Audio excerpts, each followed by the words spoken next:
Assalamu alaikum students. Today we will start chapter number 1 exercise number 5.1. 5.1 में हम मुख्तलिफ तरीके से फैक्टराइजेशन करेंगे.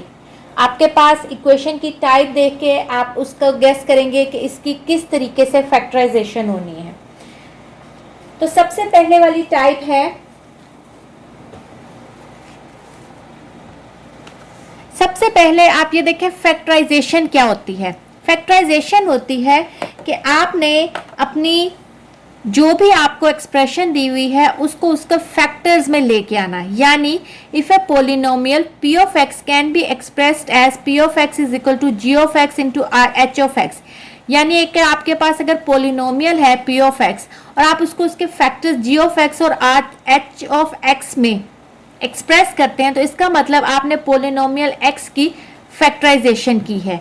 तो ये जो आपके पास g ऑफ x और h ऑफ x है ये इसके फैक्टर्स कहलाएंगे किसके, p ऑफ x के. Then each of the polynomial g of x and h of x is called a factor of p of x. For instance in the distributive property. अब सबसे पहले आपके पास एक्सप्रेशन अगर इस type की हो जैसे के ए प्लस के बी प्लस के सी, आपके पास तीन वैल्यूज हो, तीन टर्म्स हो उसमें और हर टर्म में आपके पास कोई एक वैल्यू कॉमन हो. जैसे कि अगर आपके पास टाइप है के ए प्लस के बी प्लस के सी. अब देखें इस सब में आपके पास के कॉमन है.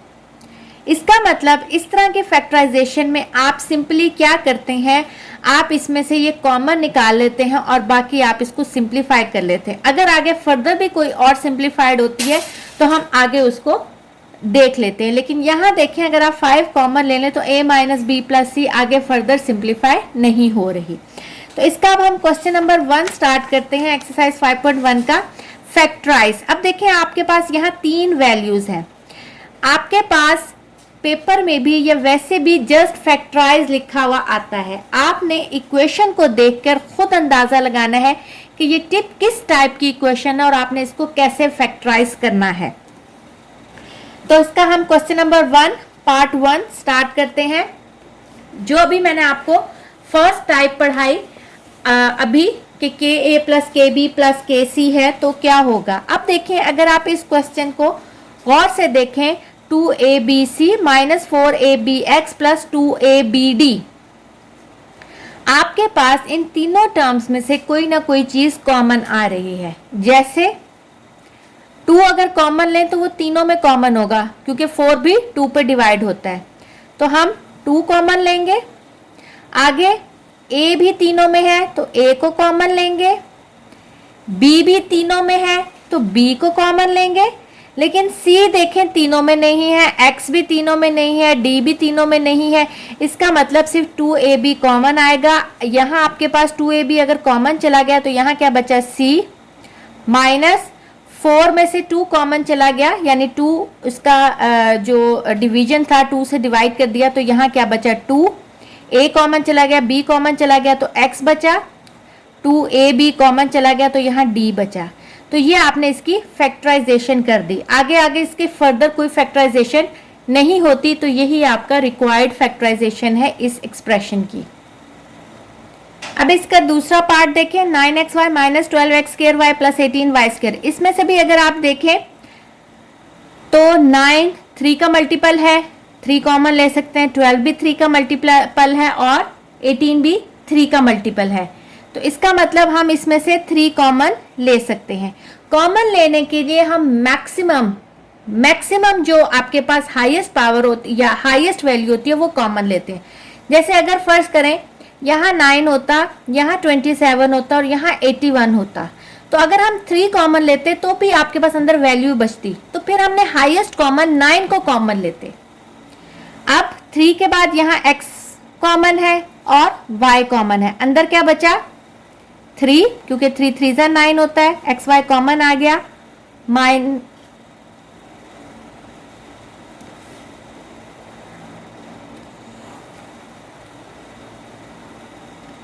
x कॉमन नहीं है क्योंकि x थर्ड वैल्यू में नहीं है तो सिर्फ 3y कॉमन है. 3, तो इसके साथ x बचेगा,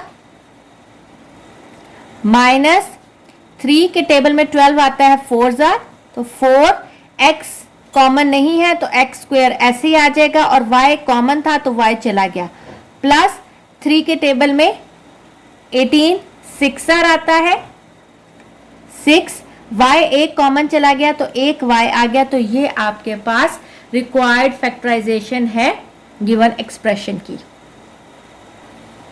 अब इसका थर्ड पार्ट देखते हैं। अब देखें, इस तीनों में से कोई ना कोई चीज कॉमन आ रही है, 3 सब में कॉमन आ रहा है, 3 और यहाँ भी 9 भी 3 के टेबल में आता है, तो हम -3 को कॉमन लेते हैं, क्योंकि पहली वैल्यू के साथ माइनस है इसलिए हमने -3 कॉमन ले लिया।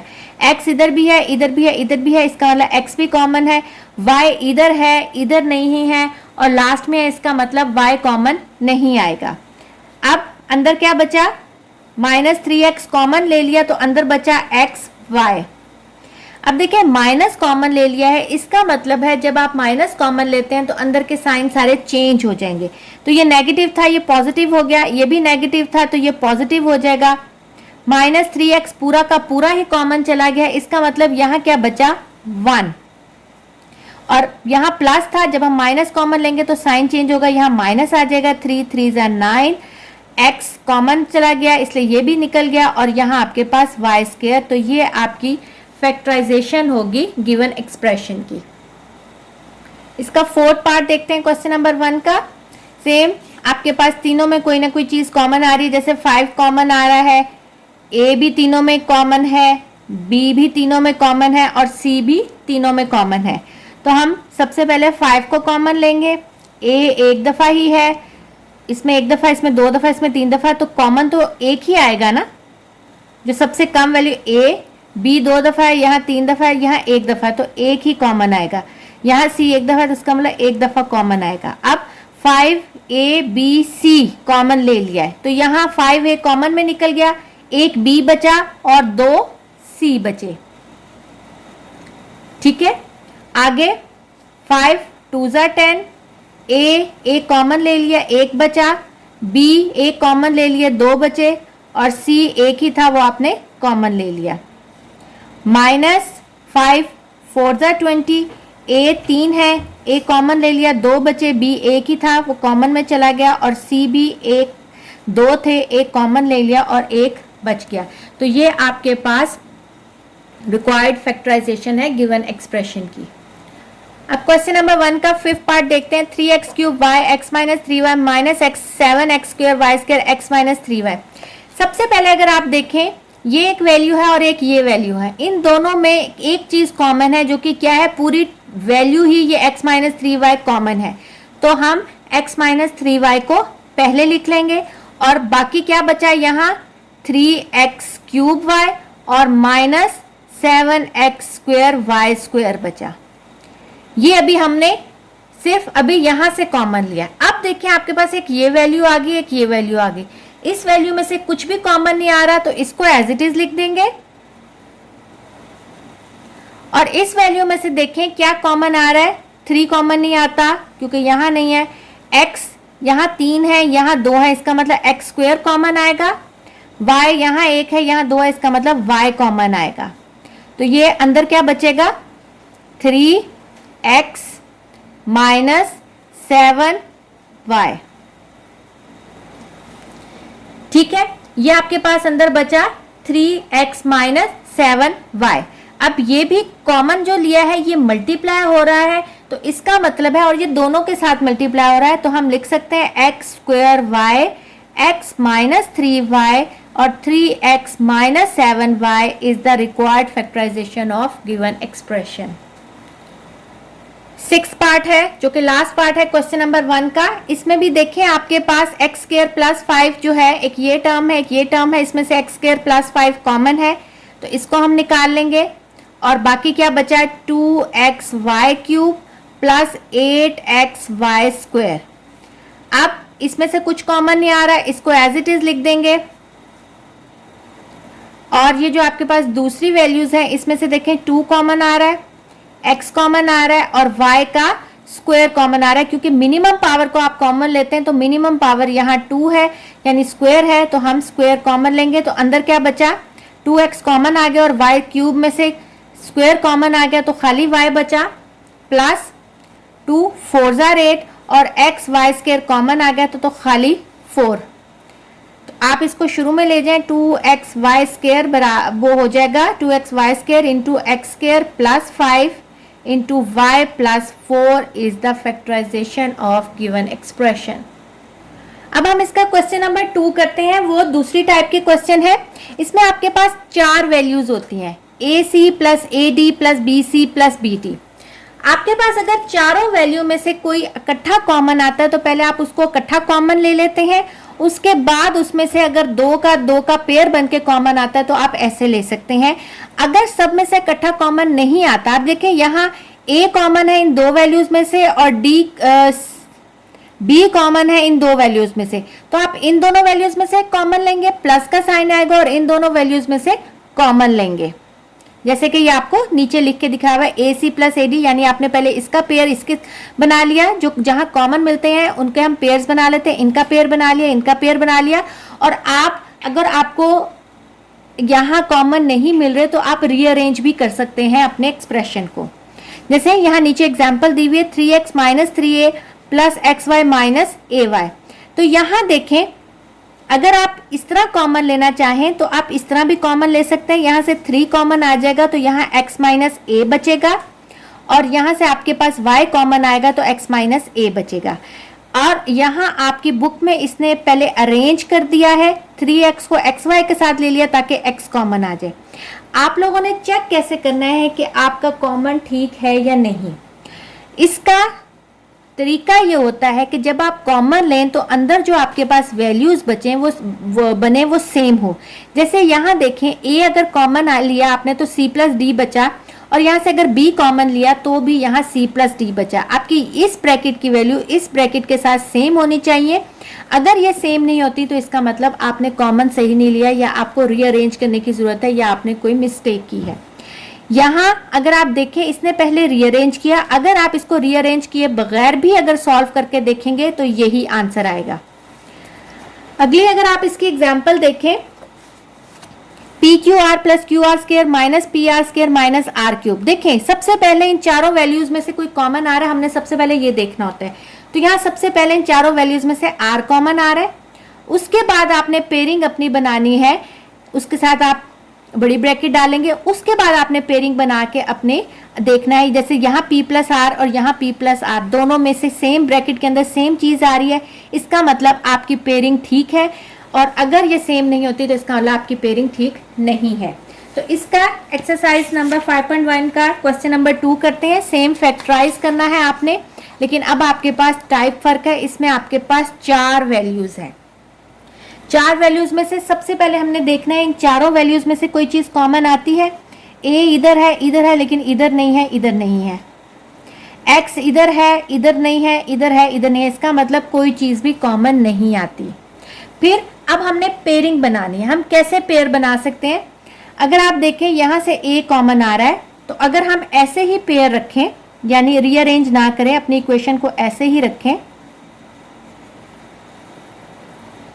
आप कॉमन लें, यहां से क्या कॉमन आएगा ए, तो अंदर क्या बचा? अंदर बचा आपके पास 5x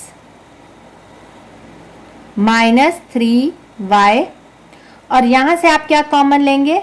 माइनस b। अगर आप कॉमन लें तो क्या बचेगा? माइनस कॉमन आया तो अंदर के साइन चेंज होंगे, यहाँ नेगेटिव था अब पॉजिटिव हो जाएगा, और यहाँ पॉजिटिव था तो यहाँ नेगेटिव हो जाएगा, और b कॉमन में चला गया तो माइनस 3y। अब आप देखें, यहाँ भी 5x माइनस 3y है, यहाँ भी 5x माइनस 3y। इसका मतलब हमारी ये पेयरिंग ठीक है। अगर आप इसको रीअरेंज करके माइनस 5bx को इसके साथ लाके करेंगे तब भी सेम यही आंसर आएगा। आप लोग ट्राई करके देख सकते हैं। आप जो ये आपने बाहर कॉमन लिया था इनको इकट्ठा कर लें, और जो आपके पास ब्रैकेट में सेम चीज आई थी उसको एक दफा लिखेंगे। तो ये आपके पास फैक्टराइजेशन कर दी आपने गिवन एक्सप्रेशन की। अब आपके पास क्वेश्चन नंबर 2 का सेकंड पार्ट है 3xy plus 2y minus 12x minus 8। अगर हम रीअरेंज नहीं करते, इसको ऐसे ही पेयरिंग बनाते हैं, देखें सबसे पहले हम देखें यहाँ से कोई चीज़ कॉमन आ रही है, 3 बाकी किसी में भी नहीं आता, x सब में नहीं है, y सब में नहीं है, इसका मतलब कुछ भी कॉमन नहीं आएगा। और अगर हम अपनी इक्वेशन को एक्सप्रेशन को ऐसे ही लिखें तो अब देखें ये आपका एक पेयर होगा, ये एक पेयर है, इसमें से क्या कॉमन आ रहा है, इसमें हमारे पास सिर्फ y कॉमन आ रहा है, तो अंदर क्या बचा 3x + 2 माइनस इसमें से अगर आप देखें तो 2 भी कॉमन आ सकता है, लेकिन मैंने आप लोगों को बताया था कि हम मैक्सिमम जो है वैल्यू उसको कॉमन लेते हैं। देखिए ये 2 के टेबल पे भी जाता है और 4 के टेबल पे भी जाता है, तो हम बड़ी वैल्यू इसमें कॉमन लेंगे यानी 4 कॉमन लेंगे। जब आप 4 - 4 कॉमन लेंगे तो यहाँ माइनस था, अब प्लस बन जाएगा, 4 3 × 12 और x 7 आ जाएगा, यहाँ माइनस था, बाहर माइनस कॉमन लिया, इसका मतलब अंदर के साइन चेंज हो गए, 4 2 × 8। अब देखें इस ब्रैकेट की चीज़ और इस ब्रैकेट की सेम वैल्यू है, इसका मतलब हमारी बिल्कुल ठीक हमने उसकी फैक्टराइजेशन की है। अगर पीछे आपके कोई यहाँ चेंज होता है, 3x + 2 पहले लिख दिया या y - 4 पहले लिख दिया, उससे कोई फर्क नहीं पड़ता, क्योंकि प्रोडक्ट में a b जो है वो हमेशा b a के बराबर होता है। प्रोडक्ट में ऑर्डर जो है वो मैटर नहीं करता। आपके पास अब क्वेश्चन नंबर 2 का थर्ड पार्ट है। देखिए यहाँ x है, यहाँ x है, यहाँ x है, लेकिन लास्ट टर्म में नहीं है, इसका मतलब x कॉमन नहीं आ सकता। तो हम रीअरेंज किए बगैर देखते हैं, हमारी एक्सप्रेशन अगर ठीक फैक्टराइज होगी तो हमें रीअरेंज करने की ज़रूरत नहीं है। और अगर आप चाहें तो खुद से रीअरेंज करके भी ट्राई कर सकते हैं। कोई जैसे x³ के साथ आप x² वाली टर्म को पेयर बना के कॉमन लेंगे तो भी सेम आंसर आएगा। अब देखें इसमें से x कॉमन आ रहा है, यहाँ क्या बचा x² + 3, एक ही x था जो कॉमन चला गया, यहाँ बच गया 3y²। यहाँ कॉमन आएगा -2 और एक y कॉमन आएगा। अब माइनस बाहर कॉमन लिया तो अंदर साइन चेंज हो जाएगा, 2 भी चला गया तो अंदर क्या बचेगा x² माइनस कॉमन लिया इसलिए साइन चेंज होगा, प्लस 2 कॉमन लिया तो 2 3 × 6 और y में से क्यूब में से एक कॉमन चला गया तो y²। अब देखें दोनों की वैल्यू सेम है, इसका मतलब है हमारी फैक्टराइजेशन बिल्कुल ठीक हो गई है, तो ये इसका रिक्वायर्ड आंसर है। क्वेश्चन नंबर 2 का लास्ट पार्ट है, x² - y² z + y² - z² x। अब देखें अगर ये ब्रैकेट के अंदर की वैल्यूज आपकी सेम होती तो हम लिख देते हैं x² - y² और ये ब्रैकेट के बाहर वाली चीज़ों को इकट्ठा कर लेते हैं, जैसे कि आपके पिछले क्वेश्चंस में हम यहाँ तक ले आते हैं। लेकिन यहाँ देखिए यहाँ ब्रैकेट की वैल्यू फ़र्क है, यहाँ फ़र्क है, तो इसको फैक्टराइज करने के लिए पहले आपको ये ब्रैकेट खोलनी पड़ेगी, x को इसके अंदर मल्टीप्लाई करना पड़ेगा, z को इसके अंदर मल्टीप्लाई करना पड़ेगा, फिर आप अपनी जो एक्सप्रेशन है उसको रीअरेंज करेंगे ताकि आपके पास अंदर ब्रैकेट की चीज़ें सेम आए, तो इस तरह फैक्टराइजेशन होगी। सबसे पहले हम z को यहाँ मल्टीप्लाई करते हैं और x को इसके साथ, तो यहाँ बन जाएगा zx² - zy² + xy² - xz²। अब अगेन इस तरह तो हम कॉमन नहीं ले सकते, अब हमने क्या करना है, इसको अरेंज करना है। अरेंज किस तरह करेंगे, x की टर्म को हम इकट्ठे रख लेते हैं और y की टर्म को इकट्ठे रख लेते हैं। तो x की टर्म में अगर आप देखें x² z भी है और x z² है, इसका मतलब इसको इकट्ठे रख लेते हैं और यहाँ इसको इकट्ठा रख लेते हैं। तो रीअरेंज करेंगे, x² z, x को पहले लिखते हैं क्योंकि अल्फ़ाबेटिकली लिखते हैं, मैंने यहाँ z पहले लिख लिया, असूलन पहले यहाँ x आना चाहिए था। x² z माइनस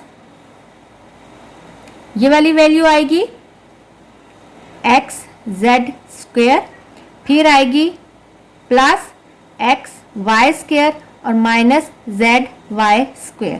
अब इसका पेयर बनाएं, इसका पेयर बनाएं, x कॉमन है और साथ एक z कॉमन है, क्योंकि यहाँ मिनिमम पावर x है और यहाँ भी मिनिमम पावर z है, इन दोनों में से यहाँ क्या बचा x और यहाँ क्या बचा z।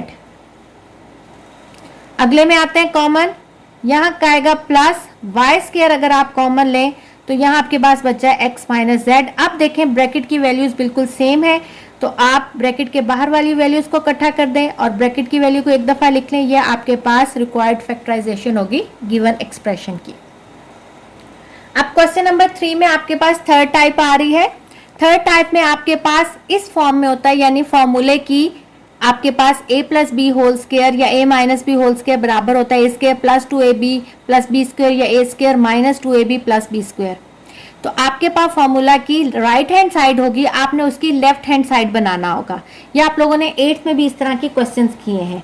तो इस टाइप में क्या होगा, आपके पास कोई फॉर्मूला होगा, यानी a square plus 2ab plus B square या a square minus 2ab plus B square, आपने उसकी लेफ्ट हैंड साइड बनानी है, यानी आपने उसको a plus B whole square की फॉर्म में या a minus B whole square की फॉर्म में बंद करना है। यानी बजाय फॉर्मूला खोलने के अब आपने खुले हुए फॉर्मूले को बंद करना है। ये टाइप है आपकी टाइप नंबर 3। क्वेश्चन नंबर 3 का पार्ट 1 है 144a square plus 24a plus 1। हम चेक करते हैं कि क्या ये हमारे पास, हमें कैसे पता चलेगा कि ये इस टाइप का है। पहले देखें, आपके पास फर्स्ट टाइप में 3 वैल्यूज थी, तो 3 वैल्यूज के लिहाज से देखें इन तीनों में से कुछ कॉमन नहीं आ रहा है। ए इसमें है लेकिन इसमें नहीं है, इसका मतलब ये फर्स्ट टाइप का क्वेश्चन नहीं है। फिर हमारे पास सेकंड पॉसिबिलिटी क्या आती है कि अब हमने देखना है कि क्या ये फॉर्मूला बंद हो रहा है, यानी कोई फॉर्मूला बन रहा है। 144 किसका स्क्वायर है, 12 का, तो आप लिख सकते हैं 12a का स्क्वायर प्लस अगर हम 2 फॉर्मूले का डालें तो a आपके पास क्या है 12a, b जो है आपके पास क्या है 1 और 1 का स्क्वायर। अब अगर आप देखें 12a का स्क्वायर 144a स्क्वायर होता है प्लस 12 2 ज़ा 24a, 24a 1 से मल्टीप्लाई होगा तो 24a, तो ये मिड वाली वैल्यू यही बन रही है, प्लस 1 का स्क्वायर 1 होता है। इसका मतलब इस फॉर्मूले को हमने इस फॉर्म में लिख सकते हैं। तो ये तो आपके पास फॉर्मूले की वो साइड बन गई कि a square plus 2ab plus b square, तो आप इसको a plus b whole square में लिख सकते हैं। तो हम इसको लिख सकते हैं 12a, यानी a ये है प्लस b क्या है 1, 12a प्लस 1 का होल स्क्वायर, इस फॉर्म में आप इसको लिख सकते हैं। तो यही आपकी रिक्वायर्ड फैक्टराइजेशन है गिवन एक्सप्रेशन की। अब क्वेश्चन नंबर 3 का सेकंड पार्ट करते हैं। अगेन इसमें 3 वैल्यूज हैं लेकिन कोई चीज़ कॉमन नहीं है। यहाँ a और b है, यहाँ b और a है, लेकिन उसका न्यूमरेटर डिनोमिनेटर का फ़र्क है, और 2 यहाँ खाली 2 है, इसका मतलब कोई चीज़ कॉमन नहीं है। तो क्या हम इसको फॉर्मूले की सूरत में लिख सकते हैं, हम a b का होल स्क्वायर लिख सकते हैं माइनस 2 फॉर्मूले का a b प्लस b का होल स्क्वायर। जब आपके पास a और b एक दूसरे का रेसिप्रोकल होते हैं तो जो उसका 2ab होता है वो खाली 2 रह जाता है, क्योंकि ये b से कट गया, a से कट गया, तो यहाँ आपके पास खाली बच गया -2। तो इसका मतलब ये इसके ही बराबर है, हमने इसको ही फॉर्म में लिखा है। तो अब हम इस फॉर्मूले को बंद कर देंगे तो क्या बन जाएगा, a -2ab है तो माइनस वाला फॉर्मूला माइनस b का square is the answer of the given expression. अब इसका हम थर्ड पार्ट करते हैं। अगेन कॉमन कुछ नहीं आ रहा, यहाँ z स्क्वायर है लेकिन यहाँ z नहीं है, इसका मतलब कोई चीज़ कॉमन नहीं आ रही। लेकिन अगर आप फॉर्मूला देखें तो ये फॉर्मूला बन रहा है a का स्क्वायर माइनस 2 फॉर्मूले का a, और b आपके पास क्या है 7z का स्क्वायर। तो यहाँ अगर आप 7z लिख दें 2ab की जगह, तो अब आप देखें 7 2 ज़ा 14, 14z, यहाँ z है 14zx प्लस वाई, तो यही मिड वैल्यू है आपके पास। इसका मतलब ये फॉर्मूला की आपके पास लेफ्ट हैंड साइड बन जाएगी a, ये पूरा a है, बीच में माइनस है तो माइनस b क्या है 7z का होल स्क्वायर। एक दफा मैं दोबारा बता देती हूँ, देखें आपके पास b जो है वो है 49z स्क्वायर, लेकिन ये स्क्वायर की फॉर्म में है, तो अब 49 7 का स्क्वायर होता है और z स्क्वायर को खाली z लिख देंगे तो 7z का स्क्वायर। तो इसका मतलब -2ab, तो यही चीज़ बन रही है 7 2 ज़ा 14zx प्लस वाई। तो जब फॉर्मूला बंद करेंगे तो a यानी ये पूरी वैल्यू माइनस b 7z का होल स्क्वायर। तो ये आपके पास रिक्वायर्ड फैक्टराइजेशन है गिवन एक्सप्रेशन की। इस क्वेश्चन नंबर 3 का लास्ट पार्ट है 12x square minus 36x plus 27। Again 3 terms हैं। सबसे पहले कॉमन देखेंगे, x तो कॉमन नहीं आ रहा, लेकिन अगर आप देखें तो 12 भी 3 के टेबल में आता है, 36 भी 3 के टेबल में आता है और 27 भी 3 के टेबल पे आता है। तो इसका मतलब है इसमें से 3 कॉमन आएगा तो पहले आपने 3 कॉमन लेना है और उसके बाद इसको फॉर्मूला इसका खोलना है। 3 4 ज़ा 12, 3 12 ज़ा 36 प्लस 3 9 ज़ा 27। अब देखें, अब आप इसको फॉर्मूला बना सकते हैं 2x का होल स्क्वायर माइनस 2 फॉर्मूले का 2x यानी a, और b 9 जो है वो 3 का होता है यानी 3 का स्क्वायर होता है। तो अगर आप यहाँ देखें तो 3 2 ज़ा 6, 6 2 ज़ा 12, तो ये माइनस 12x ही बन रहा है। 3 साथ ऐसे कॉमन आ जाएगा। अब आप देखें आपने फॉर्मूला बंद करना है, तो a 2x है माइनस इसकी वजह से क्योंकि माइनस 2 है b, और b क्या है 3, तो ये आ जाएगा 3 इंटू 2x माइनस 3 का square is the required factorization of given expression.